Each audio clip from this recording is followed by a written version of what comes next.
The message was short, ordinary, almost careless in its simplicity. I'm with him. Those 3 words were the last anyone ever received from Alyssa Carter, a 27-year-old mother from a quiet Carolina town. Minutes later, her phone went silent. No calls, no replies, no location updates.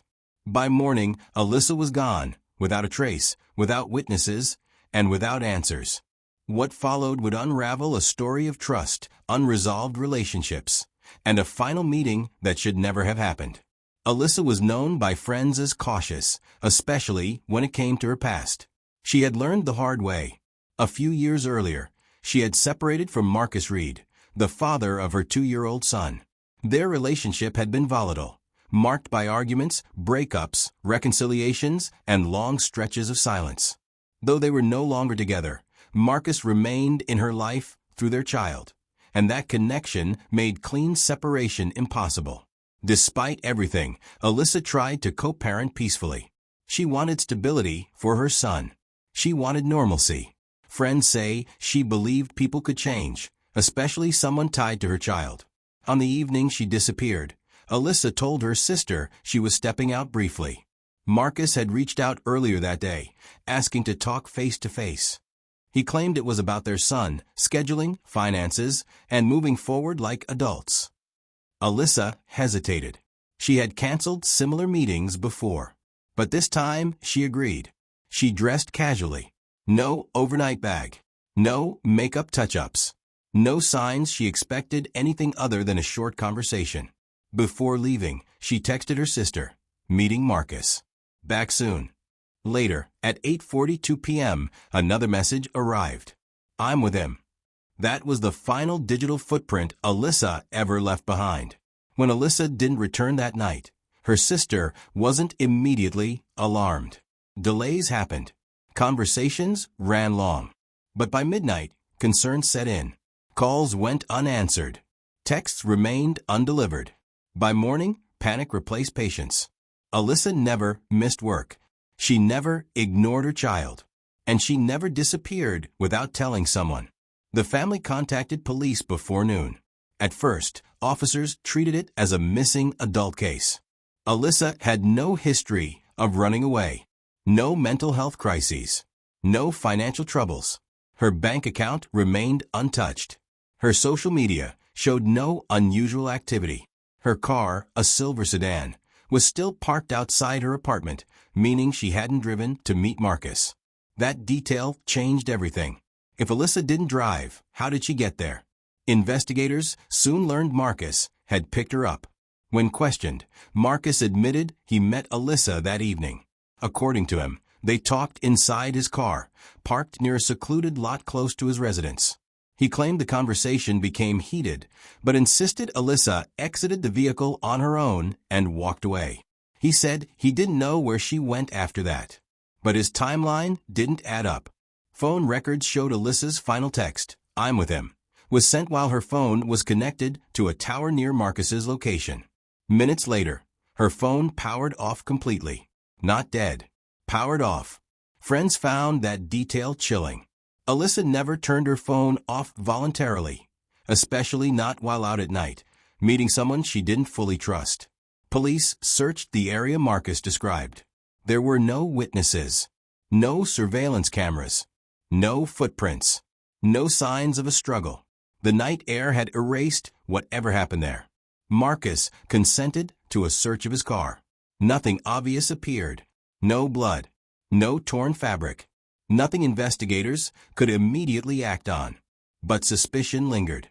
In the days that followed, Alyssa's disappearance spread through the community. Flyers appeared on streetlights and gas station windows. Candlelight vigils formed. Volunteers searched woods, drainage ditches, and abandoned properties. Every unanswered question felt heavier than the last. Why would Alyssa agree to meet him alone at night? Why did her phone shut off immediately afterward? And why was Marcus the last person to see her alive?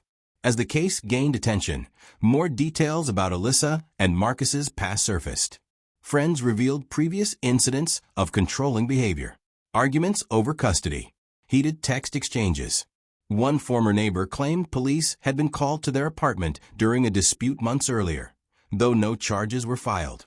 Still, none of it was enough to prove a crime. Weeks passed. Leads dried up. Tips flooded in, but went nowhere. Marcus maintained his story, repeating it word for word each time. He hired a lawyer. He stopped talking publicly. Then came a break, small but significant. Investigators discovered that Marcus's phone had traveled to a remote area in the early hours of the morning Alyssa disappeared. A place he hadn't mentioned. A location miles away from where he claimed he'd drop her off. When confronted, Marcus said he went for a drive to clear his head. Police weren't convinced. Search teams were sent to the area.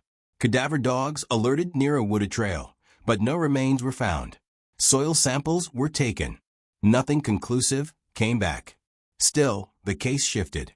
What was once a missing person investigation now felt like something darker. Alyssa's family pushed for answers, appearing on local news, pleading for information. Her mother spoke through tears, asking anyone who knew something, anything, to come forward. She wouldn't leave her child, she said. She wouldn't just vanish. As months passed, Alyssa's son grew older, asking questions no one could answer. Then, nearly a year later, another development emerged. A former acquaintance of Marcus contacted police. He claimed Marcus had confided in him during a drunken conversation, saying, "Things went too far that night." The statement was vague, secondhand, and legally fragile, but it reopened the case. Marcus was brought in again for questioning. This time, detectives pressed harder. They presented phone data, inconsistencies, witness statements. They asked him to explain why Alyssa's phone was never recovered, why his vehicle was professionally cleaned days after her disappearance, why he deleted messages from that night. Marcus said nothing. Without a body, without direct evidence, prosecutors faced an uphill battle. The case stalled once more, trapped between suspicion and proof. Today, Alyssa Carter remains missing. No remains have been found. No arrests have been made. Her disappearance is officially listed as unresolved, though investigators quietly acknowledge they believe foul play occurred. That final text, "I'm with him," has become haunting in hindsight. A simple message that unknowingly marked the last moment Alyssa was seen, heard, or known to be alive.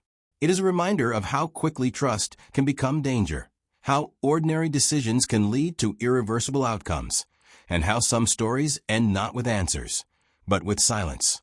Somewhere between that text message and the darkness that followed, a life was lost to mystery, and a child was left waiting for a mother who never came home.